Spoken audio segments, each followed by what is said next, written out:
Hey, it's really windy out here, but I've got an idea. Let's get out in the great outdoors. Could you hear me? Listen, I'm bringing nets and I'm heading towards the pond at Blandford. I wonder what we'll catch in the pond at Blandford. This is exciting. Let's see what's going to happen. Come on, let's go. Look at all those turtles. So many turtles. There they go.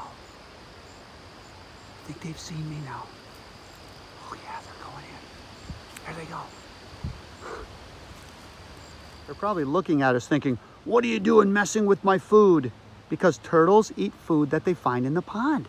Let's explore some of the cool things that turtles might eat that they would find in this great pond of science.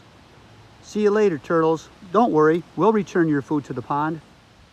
So I'm out here at the great pond of science, and we have a special guest with us today. Hey, there's Miss Schultz. She's going to show proper technique for how to use the net in a pond. First, look, she's getting the water first before the water gets all cloudy. Good job, Miss Schultz. Are you excited, Miss Schultz? Absolutely. Awesome. What do you think you're going to catch? I'm hoping for maybe some water boatmen, Ah, water boatman. Awesome. maybe dragonfly nymphs. Yeah, dragonfly nymphs. Let's find out. She's going to sweep the net and just barely skim the bottom. This is proper net technique. Yeah, just barely skimming the bottom, back and forth a few times. If you can find any vegetation, any weeds or dead leaves, that's where you might find something. There you go, back and forth.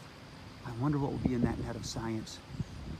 Good technique. Let's find out what's in it now. Wow, look at that net. Look at all those goodies in there. What do we find? There's a plant, an aquatic plant. What else do you see in there? I wonder. Ooh, Whoa, what is that? Look at that. Do you recognize that? Friends, what is that animal? That is a dragonfly nymph. Friends, that is a baby dragonfly, and it's breathing through its abdomen. It has gills in there. That's amazing. Look at this. She also caught something else. Oh my gosh, that's a water beetle. Look at how it swims in the water. I wonder what these animals eat. Look at that, a water beetle and a dragonfly nymph. Giving it a try too. I wonder what I have in this net of science. I can't wait to look through it. Ew, yum. Wow, I actually caught a fish in the pond. That doesn't happen very often.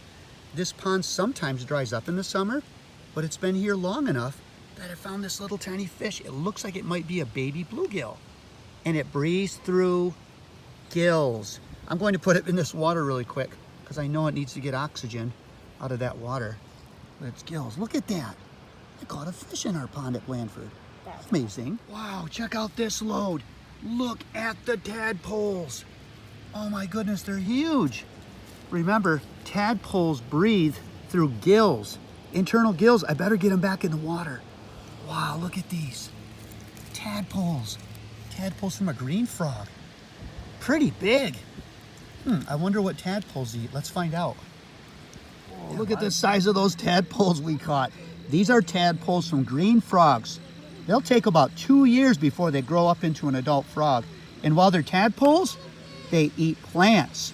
Little tiny bits of algae and other small plants they find in the water. Tadpoles are plant eaters. But when they grow up to be a frog, then they become carnivores and they eat other insects and invertebrates. Good job. That is so cool to see these big tadpoles. Look what I found in this net full. There's a dragonfly nymph. They actually get oxygen in the water through gills back in their abdomen. Dragonfly nymph. I wonder when it'll turn into a dragonfly. Maybe it'll be in the spring when this one turns. Look at that, a baby dragonfly. It's called a dragonfly nymph, and it eats other animals. It eats smaller animals that it finds in the pond. It's a carnivore. Dragonfly nymph. That is so cool. Look at that. What else someone found in the pond? This is a crayfish. Look at it. Wow, it's a crayfish. This animal actually has pinchers, and it's pinching me right now. Wow, crayfish. That's an animal that lives in this pond at Blandford. It's a crustacean. It has a hard exoskeleton, and it has pinchers. It likes to eat a combination of both plant and animal matter. It's an omnivore. Look at this crayfish. And it breathes, it gets oxygen through gills. Somebody caught a water boatman. The water boatman eats plants.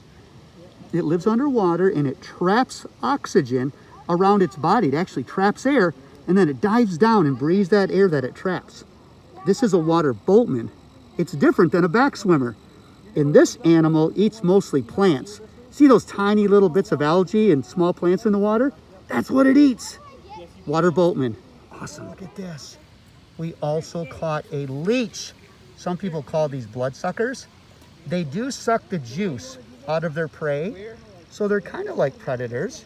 Now this one's on my hand, but it takes a long time before they start sucking blood. So this is called a leech, and it lives in the pond at Blandford. There are all kinds of different leeches. Look at that. It's in a group called the segmented worms. Leeches are awesome. They're kind of rubbery, and they actually drink blood that they get from their prey. They don't kill the host. They just take a little blood. Amazing. Hello, leech. Look at it stretching out. Wow, that is so cool. Nice job, leech. Now here's an insect that is a true bug. This is called a pygmy water bug, and they actually have a little bit of a bite, kind of like a bee sting. They sting their prey with their beak, coming between their eyes, see that point? And they suck the juice out of tadpoles and other smaller animals. This is a water bug, a pygmy water bug. They eat other animals. Cool, look at how it moves. Awesome. This is a snail.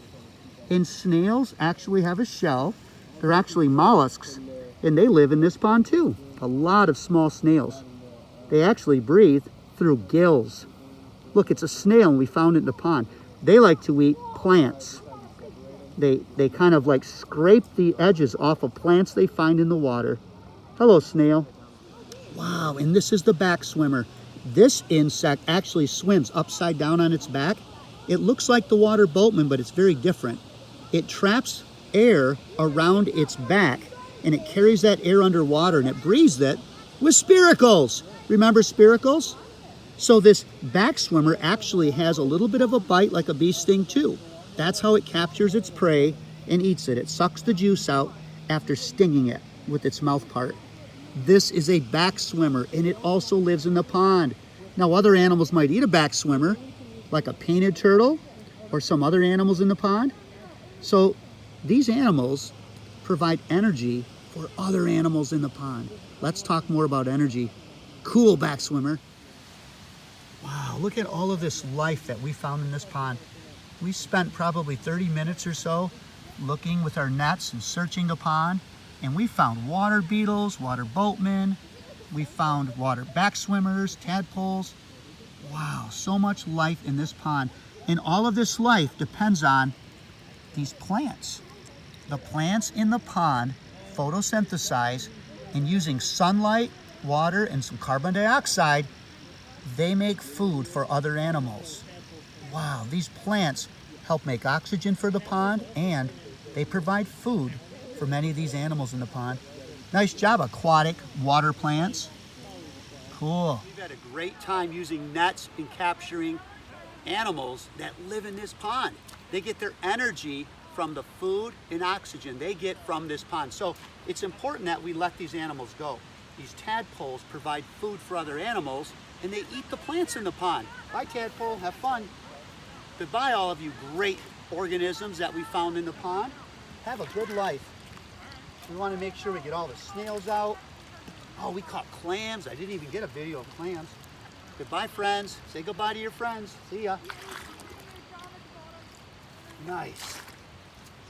What an awesome day at the pond at Blandford. Thanks, friends. Thanks for coming. Plants get energy directly from sunlight. Animals get energy from the food they eat. This energy is needed for growth, movement, and reproduction. For your assignment, connect the food or energy source to 6 awesome pond animals by drawing arrows to show direction of energy flow. Have fun, friends.